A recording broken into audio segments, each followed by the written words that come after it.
السلام عليكم ورحمة الله وبركاته. تعالوا نعمل مع بعض النهاردة المسخن الفلسطيني بالدجاج. أكلة جامدة جدا ومش هتبطلوا تعملوها خالص، وهتحبوها قوي إن شاء الله. بس قبل ما نبتدي الفيديو، لو أول مرة بتشوفوني أنا اسمي سمر. ما تنسوش الاشتراك في القناة ولايك وشير لو عجبكم الفيديو. يلا بينا نصلي على النبي عليه الصلاة والسلام ونبدأ مع بعض الفيديو. معايا هنا دجاجة غسلتها كويس قوي، وبعدين هحط عليها عصير 2 ليمون و3 فصوص من الثوم المهروسين، وهدعك بيهم الدجاجة كويس قوي. وبعد كده هحطها على جنب. وجبت هنا بقى بولة وحطيت فيها نص كوباية من زيت الزيتون، تقدري تقللي الكمية شوية براحتك. وبعدين حطيت معلقة من البابريكا ونص معلقة من الحبهان ونص معلقة من الفلفل الأسمر ونص معلقة كركم ونص معلقة ملح. وكله بالمعلقة الكبيرة. و3 معالق كبيرة من السماق، أو تقدري كمان تحطي 4 معالق، وده أساس المسخن. وبعد كده حطيت 3 4 معالق من دبس الرمان. هقلبهم كويس قوي كده مع بعض.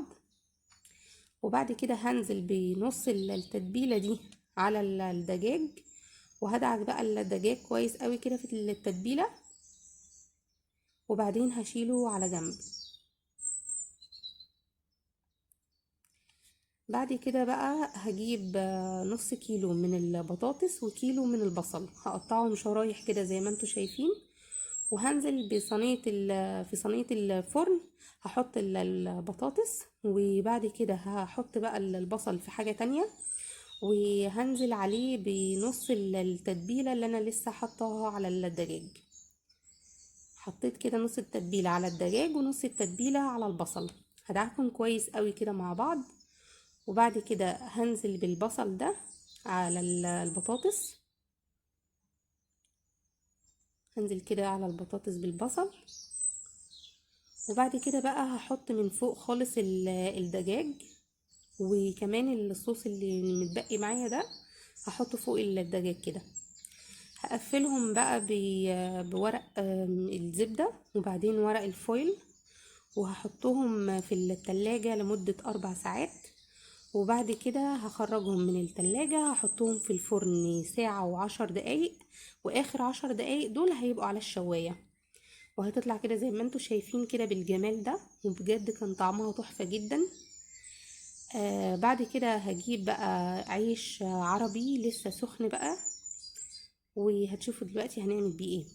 حطيت كده اول رغيف، وبعدين هحط عليه الصوص اللي هو بالبصل بقى اللي نزل كده من الدجاج. وهحط كمان طبقة تانية من العيش، وبرضو هنزل كده بشوية من الصوص. وبعد كده بقى هجيب الدجاج احطه من فوق خالص. شايفينه جميل ازاي؟ وهنزل بقى كده بشوية من الصنوبر محمص. شايفين شكلها بقى عامل ازاي؟ ودلوقتي كده بقت على التقديم اهي.